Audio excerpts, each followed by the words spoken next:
प्रणाम। हम किरण शर्मा, हम मंजू शर्मा अपना चैनल पर स्वागत करे छी। नमस्ते प्रणाम जते दाई माई दीदी भाजी चाची बहन छी सब बटन के प्रणाम करे छी। हर हर महादेव, जय भोलेनाथ, जय शिव शंकर।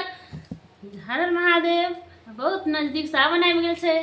30 तारीख से सोमवारी सेहो शुरू हो जाता। अहाँ सब बहुत प्यारा सा भोले बाबा के नचारी गीत लगा हम दुनू देवरानी जेठानी आबि गेली से अहाँ सब जरूर सुनो और प्यारा आशीर्वाद सब कोई दिए और कमेंट में हर हर महादेव लिखा के कोई नहीं भूले। सबके भाभी हरियर हरियर चूड़ी अपना नंद का फटा देवी जल्दी जल्दी। हमरा त छै लाल चूड़ी ये बर की जेठानी। बहुत प्यारा सा भोले बाबा के गीत है, बहुत सुंदर नचारी। हाँ सब जरूर सुनबे, नचारी गीत का बजा रहा है, सब जरूर सुनबे शुरू करबे। बहुत प्यारा सा गीत है, हाँ सब जरूर सुनबे। जरूर कमेंट करके हमरा सबके प्यारा आशीर्वाद देवे। गीत केहन लागल कमेंट में हर हर महादेव जरूर लिखब। अपना विपदा दुख किनका के कहबै यो यहाँ भोले दानी।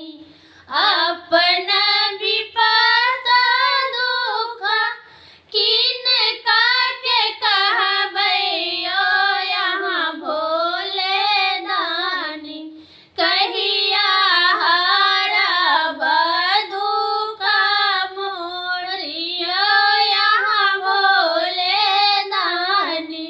कहिया हरब दुख मोरियो यहाँ भोले दानी।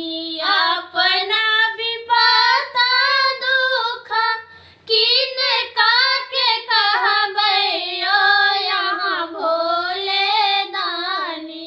कहिया हरब दुख मोरियो यहाँ भोले दानी। कहिया हरब दुख मोरियो यहाँ भोले दानी।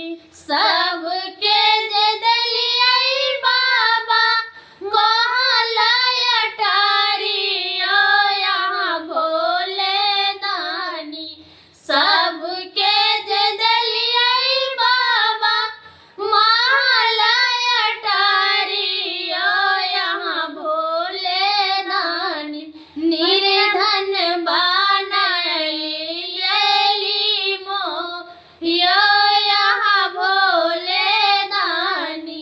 निर्धन बनैली बाबा मोहियो यहाँ भोले दानी। अपना विपदा दुख किनका के कहबै यो यहाँ भोले दानी। अपना विपदा दुख किनका के कहबै यो यहाँ भोले दानी। कहिया हरब दुख मोरियो यहाँ भोले दानी।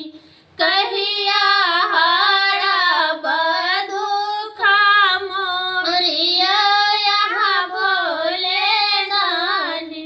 सबके जे देलियै बाबा दुई चारि पुत्र यो यहाँ भोले दानी। सबके जे देलियै बाबा दुई चारि पुत्र यो यहाँ भोले दानी।